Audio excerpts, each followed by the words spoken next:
you guys are gonna see that this one is really bad. Look at this.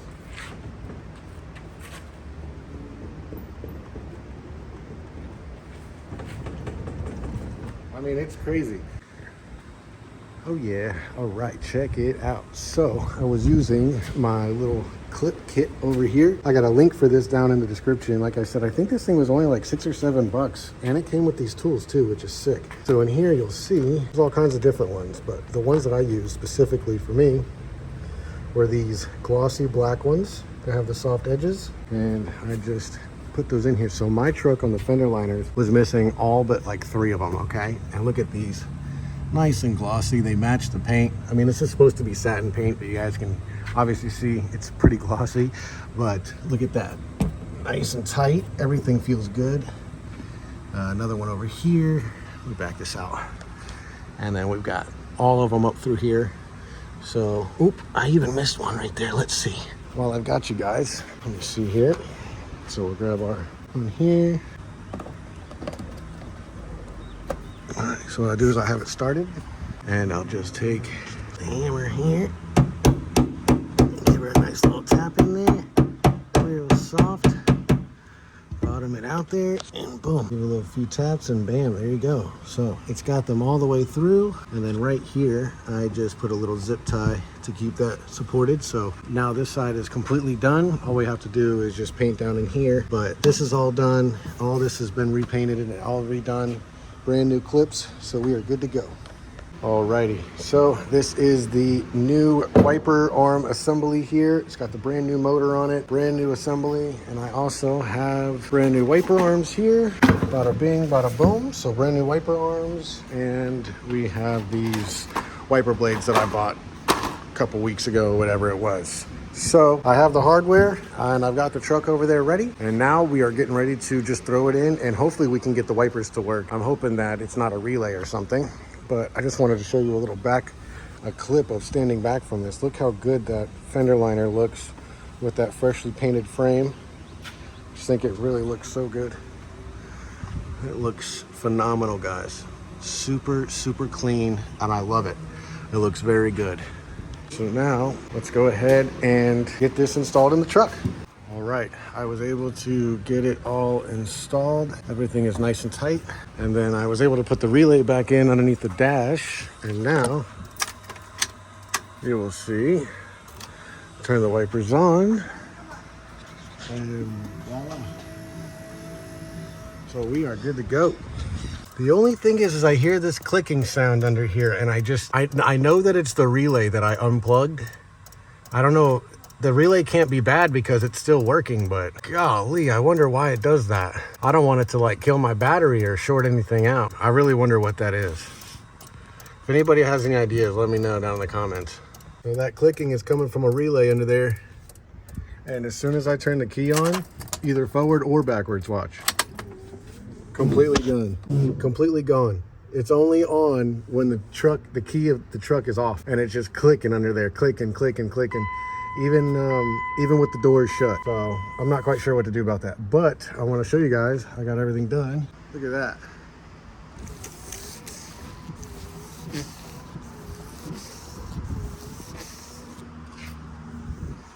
So it took a little bit of adjusting, but I got it on there now. You can see it's coming right to the edge. It's perfect.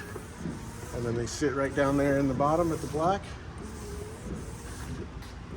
Beautiful. So nice to have working windshield wipers down here in Florida when it's about to be summertime. I got the black plastic back on there, and I got that black rubber gasket. Went ahead and cleaned that off, put the trim restore on there, and we are looking nice and prime for this. The only thing I need to do now is just to figure out what's going on with that relay. Maybe I'll just get a new relay and see. As soon as I turn that key off, boy, she's clicking away. And if I unplug the radio, like not the head unit, but if I take the head unit out and unplug it, it stops clicking. So I'm not quite sure what's going on with that. Alrighty, so I got this tint. I have another roll here. Oh, it's over there. But I ordered another roll before this one, and it came out like a flat black, satin black. So I ordered this one. This is like a grand piano style color here. And look at this is...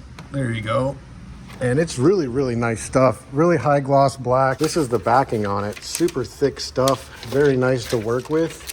like I was able to peel it off and put it back on, peel it off, put it back on. But look at that. Doesn't that look good? So I just went with the bottom of the window there. You know, it doesn't look horrible. You know, this is how this truck came originally. So from far back, it looks pretty good, which is the name of the game with this truck. So, but look at that, it looks way better than the white side. It's not really worth filming because it's such a quick process. All I did was clean it with alcohol and then just cut out 20-inch long by 5-inch wide piece and then just put it on there from the bottom to the top and then just trimmed out around the window, around the visor. And then this side, I just wrapped it around on the inside of the truck here. And you can see here, it goes all the way down through here. And then once I got it on there, I just used the heat gun and just to kind of finish up the edges and stuff. So it looks really good. I'm super stoked about it. And it definitely helped change the truck, that's for sure. Definitely cleaned it up a little bit.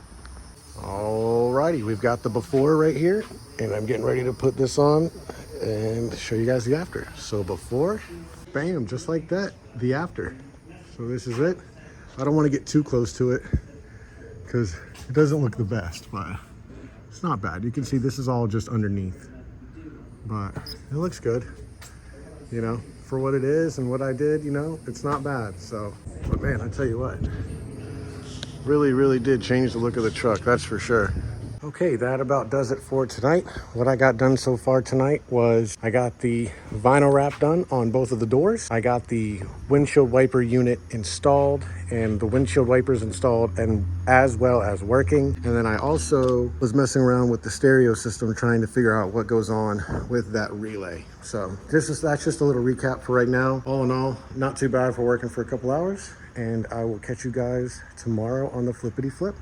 But man, that looks so much better. I love it. Alrighty, so I just got done using my old trusty Harbor Freight tap and die set. That way I could finally get the EGT gauge hooked up so you guys can see.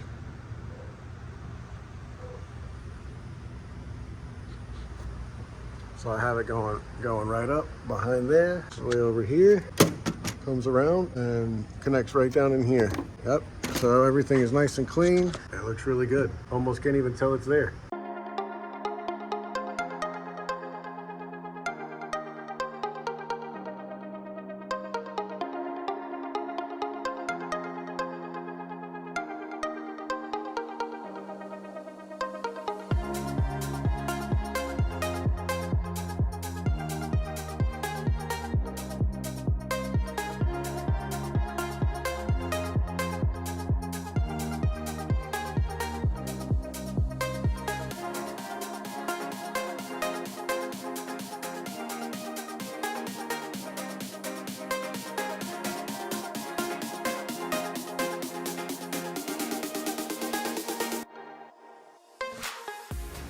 Alrighty, so after a little bit of trial and error here, I've got this big old wrench. This is 1 3/4 and this nut is 1 11/16. So it does have enough bite to be able to get on there, but you can see my jack handle here from trying to go against it. It's just basically seized on there. It's pretty much seized on there. So I ran to Harbor Freight and tried to find a socket set that has an 1 11/16, but they don't have it. I found a metric one, but it's not big enough. It went up to like 38 millimeter. It's not even close. This must be like a 42 or 44 millimeter, whatever that is. But anyways, I ordered the socket on Amazon. It should literally be delivered overnight tonight. So $20. I don't even know why I wasted my time going to Harbor Freight. I should have just ordered it. As soon as I ran into the issue, I should have just ordered it. So Amazon's coming through clutch. But what I wanted to do is I just kind of wanted to show you in here. So this spring is fairly new. You can see it's still glossy. It still has a good coating on it. So it looks like it's fairly new. And the shock looks like it's in decent shape too. It's not leaking or anything. I just got my brake hanging there on a little S-clip. I was thinking about taking that, stripping it down and painting them. It's really crusty and nasty. Also, the brake pads are essentially non-existent. There's like literally not even that much on either side. So definitely gonna go inside and order some more brake pads. And then here, I was looking around. All this seems like it's fairly clean, you know, nothing too crazy. And then right here, I just need to kind of wire wheel all this gunk and stuff off of here. But look at this right here. This is an old Pitman arm that they welded on. You see that? The welds are decent, you know. It looks like it's structurally sound, But I was looking at it and I was like, I'll be damned, that is an old pitman arm. That is crazy. So definitely somebody fabbed this thing up, that's for sure. But everything's beefy in here. Look at the big old plate in there.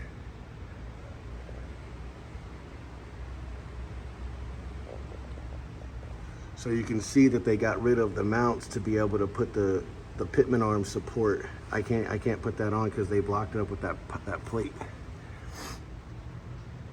But yeah, so we're coming along. I think what I'm gonna do is I'm going to wire wheel all this stuff up, strip it down, that way we can get ready to paint it.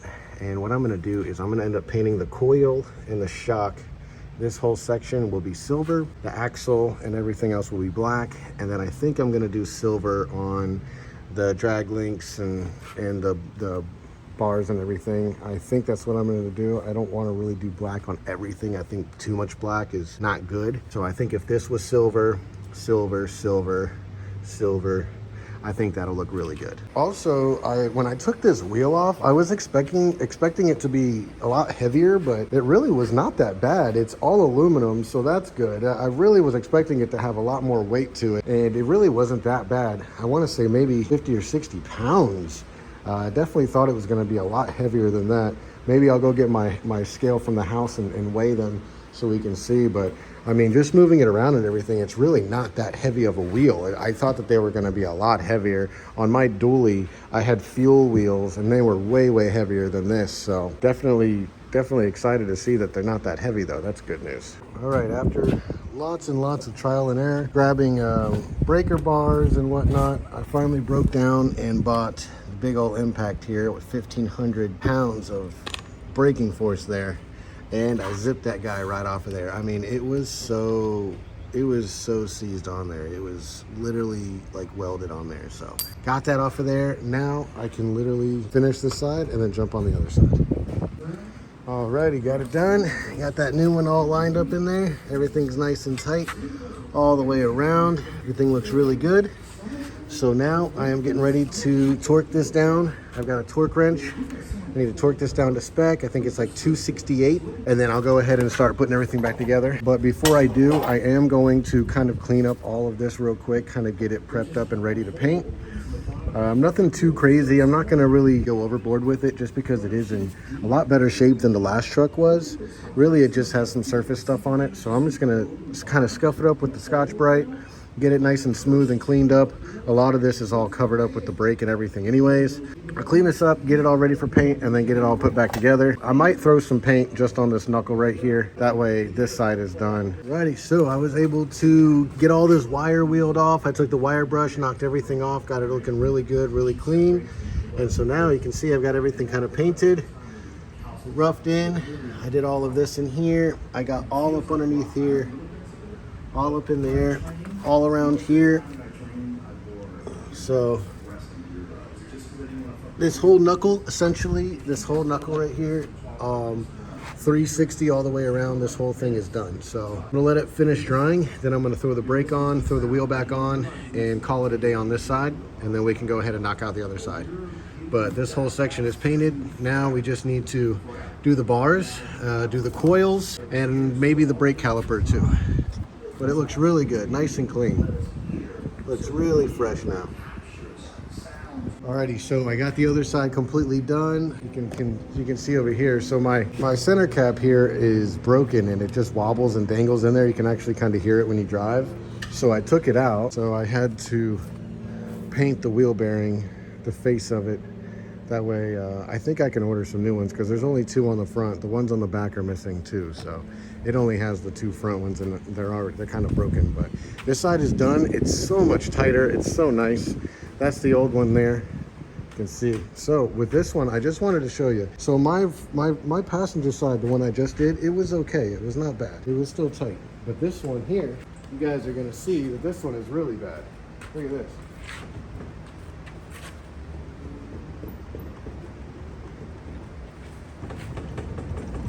I mean, it's crazy.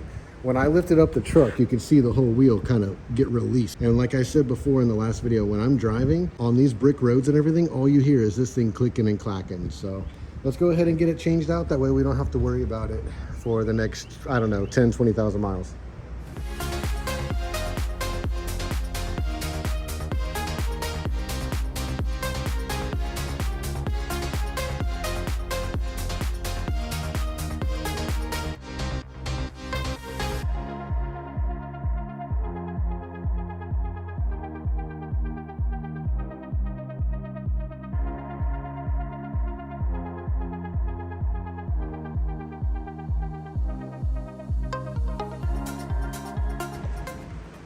Alrighty, feels good to have that done. Literally was not that big of a deal. Very, very simple, very plug and play. But I just wanted to show you guys this wheel and how it is not moving and how it is not moving literally at all anymore. Check this out. You guys remember it was really bad. Look at this.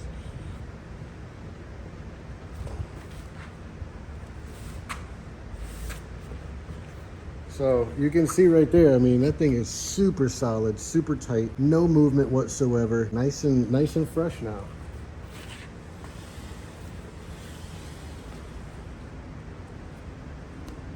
Love that. I also wanted to show you guys my jack handle. I was using this to prop it in between the threads when I was trying to break the nut loose before I bought my impact gun. And man, I was jumping and twisting and everything, doing everything I could, and I bent my poor jack handle. But it actually works out great now, because now when I'm pushing the jack around on the floor, I have a nice little grip to use to push it and to kind of to pump it. So that worked out pretty well, but I just had to show you guys that I literally destroyed that. And you know, the ironic part is, or the funny, hilarious part is, as soon as I brought my impact home, I didn't even charge it. I just hooked it up with the battery as it did out of the box, half, 50%. I put it on there and it buzzed it right off, no problem. So I was kind of bummed out that I had to spend $260 on that impact, but at least I have it, and it came with the free battery, came with the charger. So 1,500 pounds of brake power and 1,000 pounds of torque to tighten it on.